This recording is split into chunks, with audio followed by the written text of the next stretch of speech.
সকাল সকাল ঘরের অবস্থা কিছুটা এরকম হয়ে রয়েছে।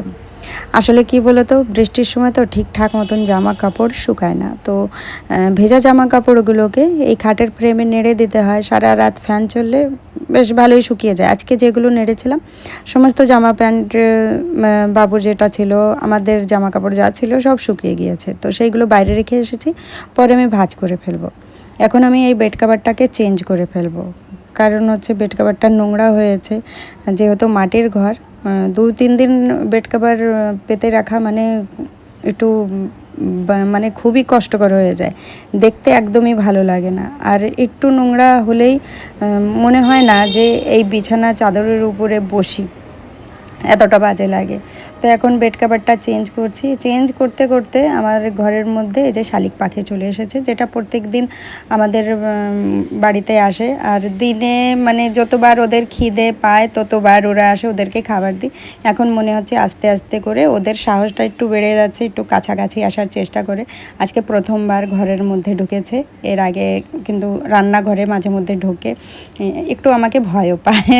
তো আমি কখনোই ওদেরকে ভয় দেওয়ার চেষ্টা করি না, নর্মালি ওদের সাথে একটু কথা বলি আর একটু নিমকি দিয়ে দিই। আমার হাজব্যান্ড ওদের জন্যেই নিমকি এনে রেখে দেয়। বাড়িতে তো আমরা তেমনভাবে খাই না, যেহেতু ভাজা পোড়া খাওয়াটা অতটাও ঠিক না, তো ওদের জন্যেই আনা হয়। আগে তো অনেক পাখি আসতো, পাখিদেরকে এখন ওরা খেতেই দেয় না, তো ওদেরকে আর দিতে যায় না। দিতে গেলেই কি হয়, সব নিমকিগুলো নষ্ট হয়ে যায়, পিঁপড়ে ধরে যায়, ওরা দুজন আর কত খাবে, কিন্তু বাকিদেরও খেতে দেয় না। এই কারণে শুধু ওদেরকেই দিই। যখন দেখি যে এরা দুজন নাই, বাকিরা এসেছে, তখন দেওয়ার চেষ্টা করি, কিন্তু সেটাও দিয়ে লাভ হয় না, এরা কোথার থেকে এসে ওদেরকে তাড়িয়ে দেয়। তো খাটের বেড কাভারটা আমি চেঞ্জ করে দিয়েছি।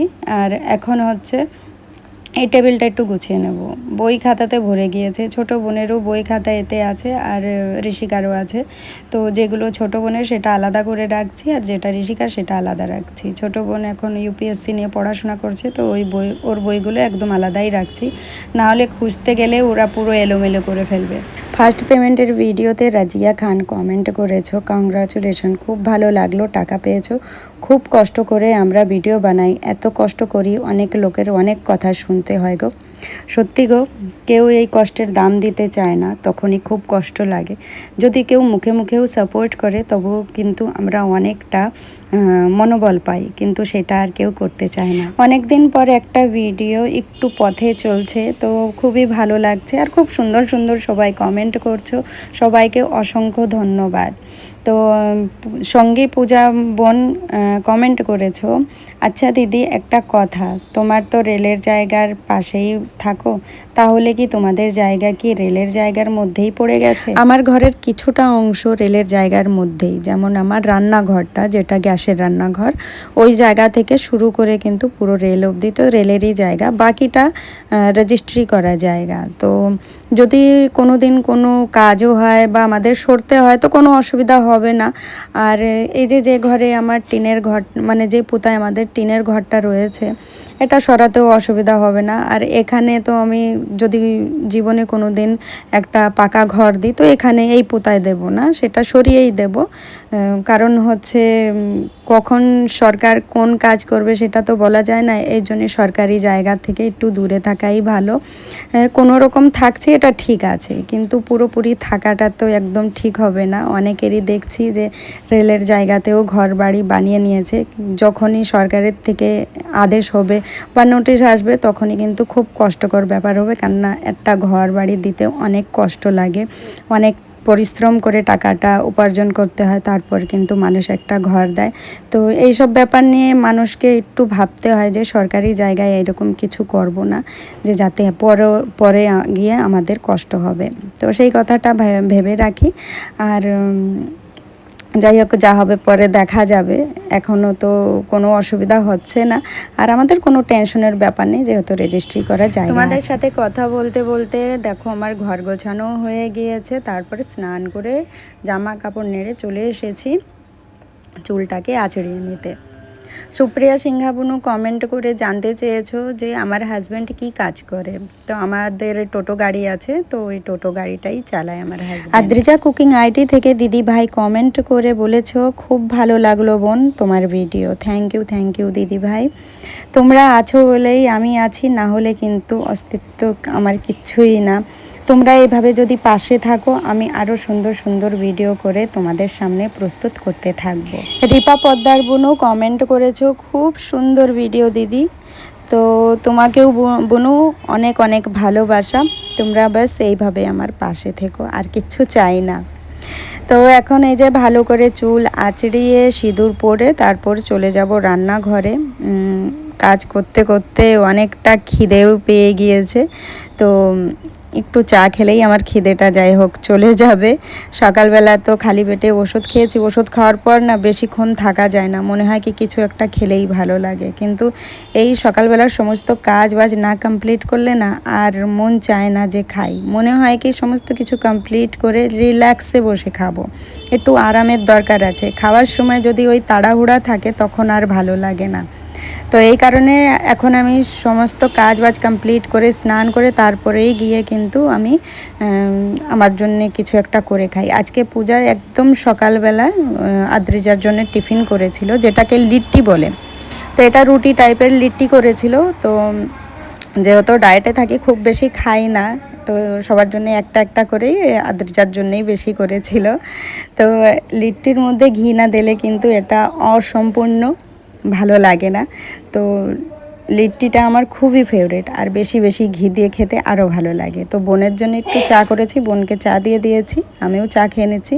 পূজা এক পিস পেয়ারা দিয়েছিল, তো একটা বিস্কুট খেয়ে তারপরেই পেয়ারা খাচ্ছি, কারণ হচ্ছে স্নান করার পর খালি পেটে ফল খেতে নেই, যার কারণে বিস্কুটটা খেয়ে পেয়ারা খেয়ে এখন আমি লিট্টিটা খেয়ে নেব। আর এই লিট্টিটা আমিও কিন্তু করব, যেদিন এই রেসিপিটা বানাবো সেদিন তোমাদের সাথে অবশ্যই সুন্দর করে শেয়ার করব।